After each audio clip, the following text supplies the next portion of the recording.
میں نے یہ کوشچن کرنا ہے کہ آخری صورت کون سی نازل ہوئی تھی؟ آخری صورت کون سی نازل ہوئی تھی؟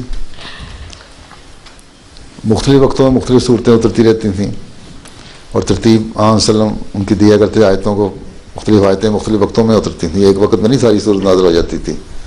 پھر عام وسلم نے اس کو ترتیب دی ہے. بعض لوگ یہ بھی کہتے ہیں کہ بعض صورتوں کا ایک حصہ مکہ میں نازل ہوا تو دوسرا مدینے میں. مختلف اس کی رائے ہیں مختلف لوگوں کی، لیکن بہرحال کچھ مکے میں صورتیں نازل ہوئیں، کچھ مدینے میں مختلف وقتوں میں، اور ان کی ترتیب جو ہے وہ مختلف ہے. پھر جب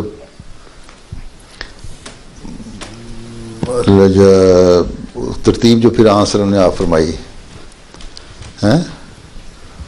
اور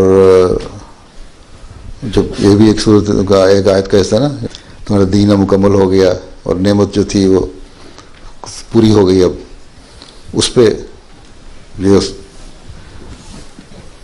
اس پہ بعض صحابہ جو تھے جو علم رکھتے تھے، وہ خاص طور پہ حضرت ابوبکر ان کی بھی حالت عجیب غیر ہو گئی کہ اس کا مطلب آن وسلم کا کام ختم ہو گیا، اب تو اب آپ کی وفات کے دن قریب آ رہے ہیں، آپ رو پڑے. تو یہ بھی آیت ہو سکتی ہے، ٹھیک ہے نا. لیکن اس کی ترتیب اگر قرآن میں دیکھو تو بہت پہلے ہے. ٹھیک ہے، لیکن یہ ضروری نہیں ہے کہ پہلی جو صورتیں قرآن شریف میں درج ہیں وہ ترتیب کے ساتھ درج ہیں، اس طرح نہیں ہے. ٹھیک ہے، سمجھ آئی؟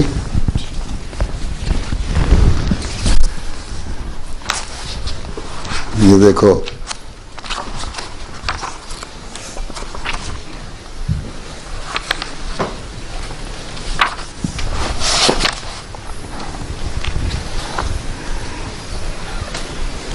اب سورۃ کافرون جو ہے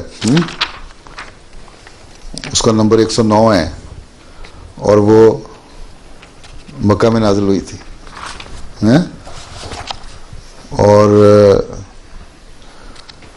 اسی طرح سورۃ ناس جو ہے وہ آخری ہے، وہ مدینہ میں نازل ہوئی تھی، لیکن ضروری نہیں کہ وہ آخری ہو. اسی طرح سورۃ الفلق بھی مدینہ میں ہوئی تھی، لیکن سورہ اخلاص جو ہے وہ مکہ میں نازل ہوئی تھی. ٹھیک، اسی طرح مختلف ترتیبیں ہیں. سورہ نساء چوتھی صورت ہے، وہ مکہ میں نازل ہوئی تھی.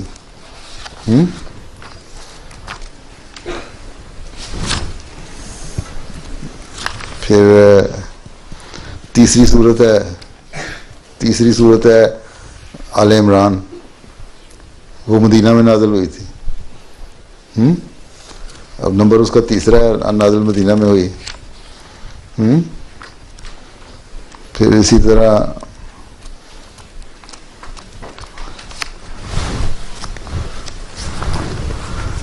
سورہ بقرہ جو ہے دوسری صورت ہے، مدینہ میں نازل ہوئی تھی.